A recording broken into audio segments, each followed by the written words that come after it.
Qui n'a jamais eu cette impression de jongler avec 1000 trucs en même temps pour gérer ses réseaux sociaux? Franchement, ça peut vite devenir super compliqué. Aujourd'hui, on va regarder de plus près un outil qui promet de simplifier un peu tout ça. Postiz. D'après ce qu'on a vu, c'est un planificateur de contenu assez souple et surtout, il y a cette option d'auto-hébergement. Ça, c'est intéressant pour ceux qui aiment bien garder la main. Pour creuser le sujet, on s'est basé sur pas mal de vidéos de la chaîne YouTube de Postiz eux-mêmes. L'idée, c'est vraiment d'aller chercher l'info à la source, les mises à jour récentes, les guides d'installation parfois un peu techniques, on va voir, et puis les fonctions clés. Qu'est-ce qui fait que cet outil sort du lot ou pas? On va essayer de voir un peu plus loin que la com. Oui, et c'est pertinent de regarder un outil comme Postiz aujourd'hui, que ce soit pour les créateurs de contenu, les agences, ou même n'importe qui voulant juste mieux organiser sa présence en ligne. Avoir le point de vue des développeurs directement via leurs propres vidéos, c'est une source super intéressante. On va voir si cette promesse de simplicité et de contrôle aussi, elle tient vraiment la route face à la technique et aux contraintes des plateformes. Allez, on commence par les fonctionnalités. Qu'est-ce qui ressort de ces vidéos? Une des grosses nouveautés qu'ils mettent en avant, c'est l'intégration directe avec WordPress. L'idée affichée, c'est clair, simplifier la vie de tous ceux qui utilisent ce CMS. Et ils insistent, pas besoin de plugin WordPress spécifique, juste les identifiants de connexion. Ça paraît presque trop simple, non? C'est un argument qui fait mouche, ça, l'absence de plugin. En théorie, ça veut dire moins de maintenance côté WordPress, moins de risque de conflit entre extensions, et puis une connexion peut-être plus directe. L'avantage d'avoir WordPress dans la même interface que tes autres réseaux, que ce soit sur leur cloud ou chez toi en auto-hébergé, c'est cette vision globale. Tu peux imaginer planifier ton article de blog et toute sa promo sur les réseaux d'un seul coup. Ça aide à être cohérent et puis ça maintient le site actif. C'est bon pour le SEO, pour l'engagement, c'est un gain de temps potentiel, pas négligeable, surtout si tu es une petite équipe. D'accord. Mais est-ce que c'est aussi souple qu'un plugin dédié, justement? Est-ce que les vidéos donnent des détails là-dessus? Je pense par exemple aux champs personnalisés, les fameux custom fields, ou les types de publications spécifiques sous WordPress. C'est une très bonne question, ça. Et les vidéos promotionnelles, elles se concentrent logiquement sur la base, connecter le site, planifier des articles standards. Ça a l'air simple, mais elles ne semblent pas vraiment creuser les aspects très avancés de WordPress. La gestion fine des taxonomies, les champs personnalisés un peu complexes, l'interaction avec des constructeurs de pages, tout ça via l'intégration directe, c'est moins sûr. C'est probable que pour des besoins WordPress très spécifiques, cette intégration montre ses limites par rapport à des plugins spécialisés, eux, qui sont faits pour ça. C'est le compromis classique, quoi. Simplicité d'un côté, profondeur des fonctions de l'autre. Intéressant, ouais. Une autre avancée qu'il mentionne pas mal, c'est le support multilangue. Ça, c'est arrivé avec la version 1.45.1. Clairement, ça ouvre la porte à plus de monde. On parle de quelle langue au juste? Alors, dans les vidéos, ils en listent plusieurs. Français, allemand, espagnol, russe, chinois, japonais. C'est assez large, ça montre une ambition internationale, c'est clair. Par contre, et ils sont assez honnêtes là-dessus, c'est une version bêta. Ils le disent eux-mêmes, il y a des imperfections, des bouts pas traduits, parfois même des petits bugs d'affichage selon la langue, c'est encore en chantier. Et qui s'occupe de ces traductions? C'est l'équipe de Postiz ou est-ce qu'ils font appel à la communauté, comme ça se fait souvent dans l'open source? Les vidéos ne le précisent pas noir sur blanc pour les traductions, mais ils parlent à plusieurs reprises de l'implication de la communauté sur d'autres points techniques. Par exemple, quelqu'un aurait aidé ou essaierait d'aider à réduire la taille de l'image Docker. Apparemment, elle fait plus de 4 gigas, ce qui est assez gros. Ah oui, quand même. Donc, cette mention de la communauté, ça laisse penser qu'ils sont ouverts aux contributions. C'est probable que ça s'applique aussi aux traductions, même si, ce n'est pas dit explicitement dans ce qu'on a vu. Cette taille de l'image Docker et les ressources nécessaires, ça m'amène à une question pratique pour ceux qui pensent à l'auto-hébergement. C'est quoi les recos exacts? 4 Go de RAM, ça commence à faire juste pour un outil? Oui, les chiffres donnés sont assez clairs. Au moins 4 Go de RAM et 2 cœurs CPU, c'est ce qu'ils recommandent pour faire tourner Postiz avec Docker en production. Et pour développer en local, c'est encore plus. Ils suggèrent 8 Go de RAM et 4 cœurs. D'ailleurs, ils disent « cherchez à comprendre pourquoi l'environnement de dev est si gourmand ». Ah, d'accord. Ça montre bien que l'optimisation, c'est un travail en cours. Pour quelqu'un qui voudrait l'installer sur un petit VPS pas cher, c'est vrai que ces prérequis peuvent être un peu justes. C'est un truc à prendre en compte dans le coût et la complexité si tu veux l'héberger toi-même. Carrément. Bon, ok. Passons à un autre point super important, l'interface utilisateur. Il y a eu une grosse refonte à partir de la version 1.55.0. Et là, il y a une fonction qui a vraiment attiré mon attention. C'est l'édition spécifique par plateforme. Explique-nous un peu ça. Oui, ça, il le présente comme une amélioration majeure de l'expérience. L'idée est simple, mais super pratique. Tu écris ton message principal une fois, et ensuite, tu peux aller l'adapter pour chaque réseau social, direct dans l'interface de planification. L'exemple typique qu'il donne, c'est X, l'ancien Twitter, avec sa limite de caractères. Tu peux raccourcir ton message, juste pour X, sans toucher à la version plus longue que tu avais prévue pour Facebook ou LinkedIn, par exemple. Tu peux aussi changer les hashtags, les mentions, adapter un peu le ton. Ça évite d'avoir à créer des posts complètement séparés juste pour des petites modifs. Ah, ça c'est vraiment malin.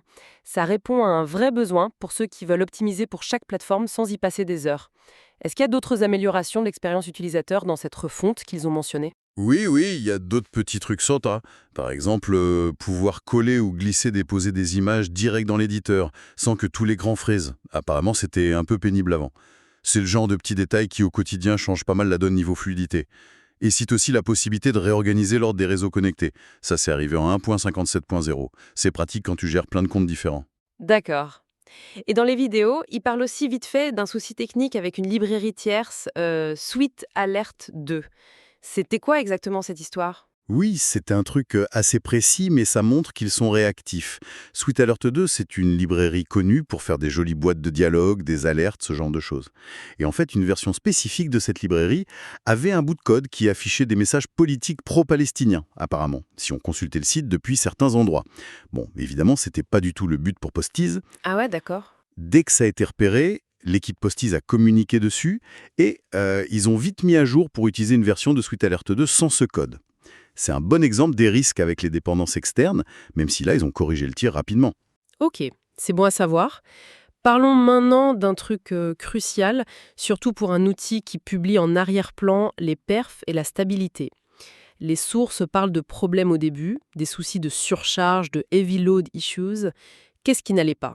Le problème principal, c'était la gestion de la concurrence, le concurrency en anglais. Surtout sur leur propre cloud où plein d'utilisateurs publient en même temps. L'ancienne méthode, c'était de traiter les publications par lot, par batches. Le hic, c'est que si un post dans le lot plantait, par exemple, à cause des limites d'API d'Instagram qui sont assez basses, eh bien ça pouvait bloquer ou retarder tout le lot. Et puis, coordonner ces lots sur plusieurs serveurs pour tenir la charge, c'était compliqué et ça générait des erreurs. Et ils ont fait quoi pour régler ça? C'est quoi les solutions techniques qu'ils ont mises en place? C'est l'unité qui fait le boulot de publier pour qu'ils puissent gérer jusqu'à 300 tâches en même temps. Avant, c'était beaucoup moins. Ensuite, ils ont mis un time-out de 60 secondes pour les appels aux API des réseaux. Si la plateforme met trop de temps à répondre, la tâche est marquée comme échouée avec un message clair au lieu de rester coincée. Ils ont aussi réduit une limite interne sur le nombre de tâches bloquées et corrigé un bug dans leur cron job qui repérait mal les tâches perdues. Mais le plus gros changement, on dirait, c'est qu'ils ont arrêté de travailler par lot, c'est ça, hein? Exactement. Et c'est là que Redis entre en jeu. Ils sont passés à une nouvelle approche basée sur Redis. Redis, c'est un système de gestion de données en mémoire, super rapide, souvent utilisé pour les files d'attente. En gros, au lieu de traiter des lots fixes, les tâches de publication sont mises dans une file d'attente gérée par Redis. Et les workers viennent piocher les tâches dans cette file, un peu comme au supermarché. D'accord, je vois. Ça permet d'étaler les appels aux API des plateformes de manière beaucoup plus douce et de mieux respecter leurs limites. Et Redis aide aussi à coordonner les workers entre eux, même s'ils sont sur des serveurs différents. Le but affiché, c'est vraiment de réduire les problèmes de concurrence et d'améliorer la fiabilité des publications, surtout quand il y a beaucoup de monde qui publie en même temps. C'est un changement d'archi assez important. Ça montre qu'ils veulent pouvoir gérer plus de volume. Ce passage à Redis, ouais, c'est un signe technique assez fort. Bon, passons à un aspect plus concret pour ceux qui seraient tentés par l'auto-hébergement, l'idée de maîtriser son outil. L'installation et la configuration, ça se passe comment d'après les tutos? Alors, les guides vidéo montrent surtout une installation via Docker Compose sur Linux. C'est assez classique pour ce genre d'appli web. Les étapes clés qu'ils décrivent, c'est se connecter en sudo, faut les droits admin, créer un dossier pour Postiz, copier-coller la config Docker Compose.yaml qu'ils donnent dans la doc, puis éditer ce fichier pour changer certaines variables, notamment les secrets et peut-être les ports ou les dossiers de données selon ton serveur. Et parmi ces variables, il y en a une sur laquelle ils insistent beaucoup, c'est la JVT Secret. Pourquoi elle est si importante? Alors ça, c'est le secret qui sert à signer les jetons d'authentification JWT. En gros, c'est ce qui prouve qu'un utilisateur est bien connecté et qu'il a le droit de faire des actions. Si quelqu'un met la main sur ce secret, il peut potentiellement créer de faux jetons et prendre le contrôle de n'importe quel compte sur ton instance Positiz. C'est pour ça que les vidéos répètent et répètent, il faut absolument changer la valeur par défaut donnée dans l'exemple. Et surtout, ne jamais la rendre publique, genre la mettre dans un dépôt guide public. C'est la base de la sécurité. Ok, sécurité d'abord, bien noté. Une fois que tu as lancé la commande Docker Compose up-d, normalement tu accèdes à Positiz via l'adresse de ton serveur sur le port 5000, localhost 5600 local. Mais ils préviennent, ça peut prendre un petit peu de temps au tout premier démarrage, le temps que la base de données se crée et que tout soit prêt. D'accord. Une fois que Postiz est installé, il faut le brancher aux réseaux sociaux. Comment ça se passe, cette configuration des providers, comme ils disent? Les vidéos montrent des exemples concrets? Oui, oui, il y a plusieurs vidéos dédiées à des plateformes spécifiques. Ils prennent Mastodon, X, Twitter et YouTube comme exemple. Le principe général est à peu près le même partout, mais c'est dans les détails que ça se corse. En gros, il faut 1. Aller sur le portail développeur de la plateforme, Google Cloud pour YouTube, Twitter Développeur Portal, les paramètres de ton instance Mastodon. 2. Créer une application ou un projet pour récupérer des clés d'API, un client ID, un client secret. 3. Copier tout ça et le mettre dans la config de Postz, soit dans un fichier .env à côté du dockercompose.yaml, soit direct dans le dockercompose.yaml. 4. Redémarrer Postz pour qu'il prenne en compte les nouvelles clés. Et 5. Enfin, aller dans l'interface web de Postz, section canaux, cliquer sur Connecter pour la plateforme. Ça te redirige vers la plateforme pour autoriser Postz à accéder à ton compte. Ça a l'air assez méthodique, mais potentiellement un peu long, surtout si on a beaucoup de comptes à connecter. Est-ce qu'il y a des pièges ou des trucs spécifiques à certaines plateformes qu'ils soulignent? Ah oui, tout à fait. Les guides vidéo montrent bien ces spécificités qui ne sont pas toujours claires dans les docs des APU. Pour YouTube, par exemple, le parcours sur Google Cloud Platform est assez longuet.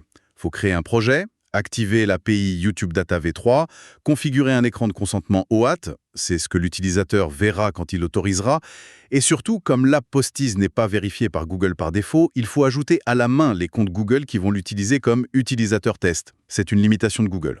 D'accord. Pour X Twitter, il faut demander un compte développeur. C'est gratuit, mais ça demande une validation.